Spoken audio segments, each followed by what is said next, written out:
Okay, so in this video tutorial, we're going to be talking about inclined planes. And to set this up, we're going to be looking at an example. So suppose a frictionless car sits on top of a ramp pitched at an angle of 25 degrees, and it is 0.7 meters from the top. Okay, and it also has a mass of 3/4 of a kilogram. What we want to know is how fast will it be going at the bottom of the ramp. So the first thing in order to solve this problem is we need an equation for the velocity at the bottom of the ramp. So we want to neglect time, and so we can look at the timeless equation. And we know that this object starts from rest, okay, because it's initially sitting there. So this is 0. And if we square root what's remaining on both sides, we get an expression for the velocity to be at the bottom to be 2 times the acceleration times the distance it travels. But we know the distance it travels. We have a constant of 2, but the question is, how do we determine the acceleration? And if you haven't noticed this already, acceleration is our link to our kinematics equations from the laws of motion. And so we could just simply use Newton's second law, which, if you don't know it by now, that it is the sum of the forces, so I'm going to use the sigma notation, equals m times a. So the question then becomes, all right, I know mass, in this case it's 3/4 of a kilogram, but how can I determine that sum of the forces, that definite? I'll put that in parentheses here. Okay, so just like anything else, when we're solving second law problems, we start off with a free body diagram. And so we have this car sitting on top of this incline. It's 25 degrees. So it's frictionless. We know it's going to roll down the ramp. Okay, so we need to enforce, or I guess utilize, two ideas that we've already established. That the force of gravity is always directed down towards the center of the earth. So in this case, that is straight down. And then the other idea, and this is a new idea, is that the normal force, by definition, normal standing for meaning perpendicular to the surface, so perpendicular to the surface would look something like so. And those are the only two forces if we have no friction. If we did have friction, just to kind of expand upon this given problem, we would have some force going up the ramp as well. Okay, but in this case we don't, so I'm just actually going to erase that. Now, the question becomes, what force is responsible for accelerating you down the hill? And your intuition is correct that it is the force of gravity, or the weight. But the problem lies in that you would agree that if the angle is 25 degrees, I would have a different acceleration than if the angle was 45 degrees, 60 degrees, 80 degrees, and so on and so forth. So how can we account for those different angles? And the trick lies in the sense that we have to do is break up that force of gravity into two components. One component that goes into the ramp, and one component that goes down the ramp. So we'll write this as our f of g, or remember that the force of gravity is also known as the weight. And we have what we'll call the perpendicular component of the weight, meaning that it's perpendicular to the ramp itself. And it is the parallel component of the ramp. Okay, so we're using the perpendicular and parallel symbols.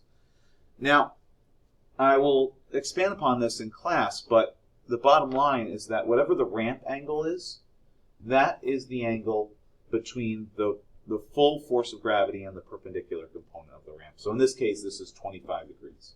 And like I said, we'll do a little geometric proof of that idea tomorrow in class. And so if you look, the weight parallel is across from the angle. So across from the angle and the hypotenuse, that is your sine function. So this is going to be equal to the weight, or mg, times sine of the angle. And the perpendicular component is adjacent to the angle. And we know adjacent hypotenuse, those are related by cosine. So this is going to be equal to the weight, once again, mg, times cosine of the angle. And if we take a look at this, what we know is that this object's accelerating down the ramp, so we know that this is going to be the direction of the acceleration, which means that that has to be the direction of the net force. Okay, and rather than thinking about it just simply as a horizontal and vertical, we need to think about it on an inclined plane as parallel to the ramp and perpendicular. It's basically, you can think of the parallel like our x and our perpendicular like the y. But there is some things that balance out. There's going to be no acceleration out of the ramp, so there's no acceleration in this direction, nor is there an acceleration in that direction. And so what that means is that my perpendicular components are balanced.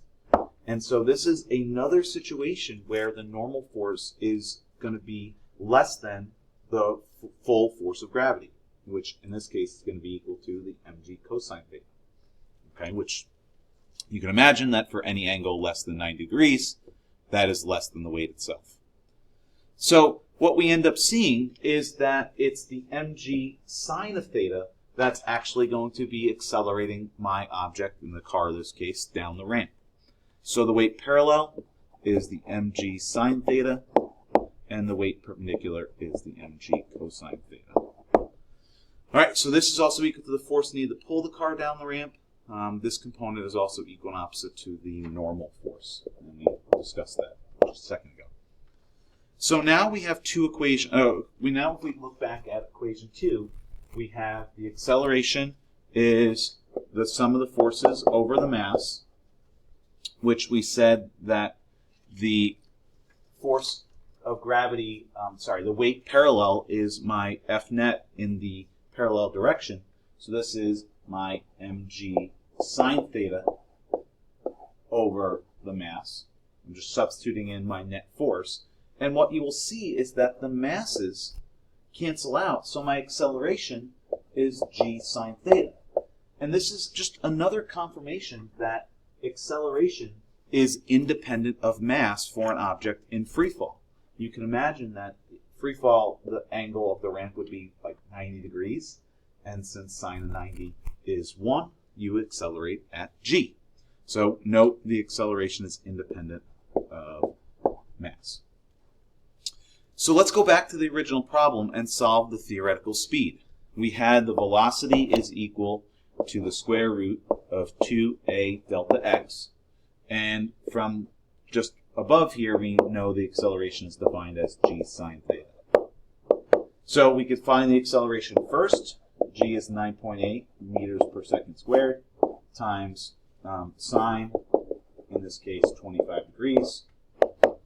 And if you go ahead and plug that into your calculator, I got a value of 4.14 meters per second squared. And then if I plug that into my kinematics equation, V is equal to the square root of 2 times my acceleration, 4.14 meters per second squared, times my distance traveled. We started the car in the original problem at 0.7 meters above the bottom, or from the bottom of the ramp. And likewise, if you type that into your calculator, confirm that I was getting an answer of 2.41 meters per second. Okay, so we will set this up tomorrow in class and have a photo gate at the bottom of a ramp. We'll set the ramp to 25 degrees. We will use a mass of 0.75, and we'll start it at 0.7 meters up and see how the theory matches the actual. Okay, so thanks for listening.